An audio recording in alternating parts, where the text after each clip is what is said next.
Bonjour et bienvenue à votre émission L'art de l'organisation. Aujourd'hui, on organise pour vous un atelier créatif. Ça y est, l'atelier créatif est maintenant organisé. Enfin, on peut se libérer l'esprit de tout ce qui nous tourne autour, puis on peut se concentrer à créer. On a créé ici 4 zones, comme on vous disait tout à l'heure. On les a organisées. C'est maintenant un endroit chaleureux, invitant. D'abord, on a fait la zone couture. Donc, dans la zone couture, vous remarquez, les boutons ont tous été classés par couleur. Ça peut servir autant pour la couture que pour le collimage, le scrapbooking, si on en a besoin. Les bobines de fil dans des contenants transparents. Le transparent, c'est très important d'organisation parce que ça nous permet facilement de repérer les choses dont on a besoin.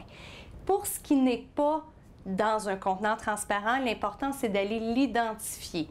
Au niveau couture également, on a placé avec nous des mannequins qui permettent de mieux ajuster les vêtements quand on est en cours de travail. On a une très grande table de travail également. C'est juste une porte qu'on est allé recycler. On a utilisé le trou de la poignée pour passer tous les fils à l'intérieur.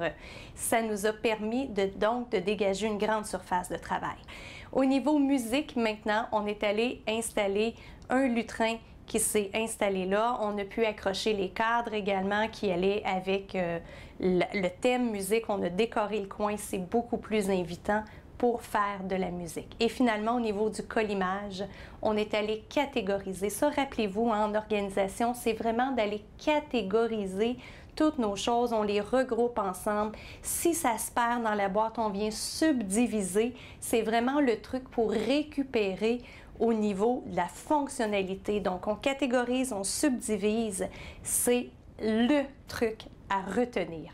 On est allé également bien identifier nos boîtes, comme je vous disais tout à l'heure. On le voit ici, c'est indiqué poinçon, étampe, lettres. Donc, on voit très bien le contenu de ce qu'il peut y avoir à l'intérieur, surtout quand c'est moins esthétique. Au moins, on peut le lire sur le dessus de la boîte. Donc, un lieu hyper organisé, fonctionnel et agréable.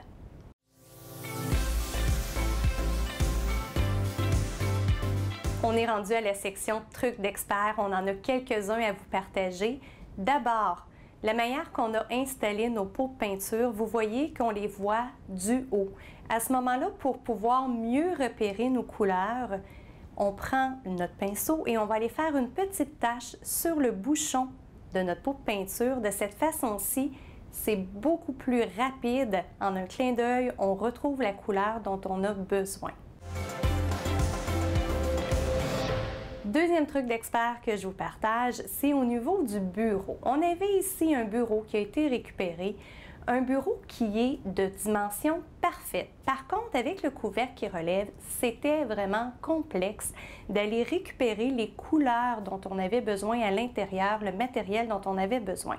Ce qu'on a fait, premièrement, on a fixé 3 paniers sur le côté qui nous ont permis d'aller se placer un verre d'eau, parce qu'ici on parle de peinture à l'acrylique, donc on peut renettoyer nos pinceaux, un linge pour pouvoir essuyer les 10 pinceaux et un troisième pour placer tous nos pinceaux à la verticale de façon à bien les voir, à bien les repérer pour y avoir accès rapidement parce qu'ils sont situés juste à la droite. Je veux juste vous faire remarquer qu'ici, on a vérifié avec la personne qui peignait et elle est droitière. Sinon, on aurait installé ça à la gauche, bien entendu. Autre truc qu'on a fait, on a relevé le couvercle pour aller se créer une deuxième surface de travail de façon à avoir accès à ce qui est à l'intérieur. On le fait en 2 panneaux. Ainsi, on peut utiliser un seul panneau que l'on glisse de droite à gauche, de gauche à droite selon nos besoins. Et si on a besoin d'une surface de travail encore plus grande, on place le deuxième demi-panneau et à ce moment-là, on a notre surface complète de disponible. Comme vous avez remarqué également, on a placé une pince dans le rabat du bureau de façon à pouvoir aller mettre une image peut-être si on peint en s'inspirant d'un autre endroit.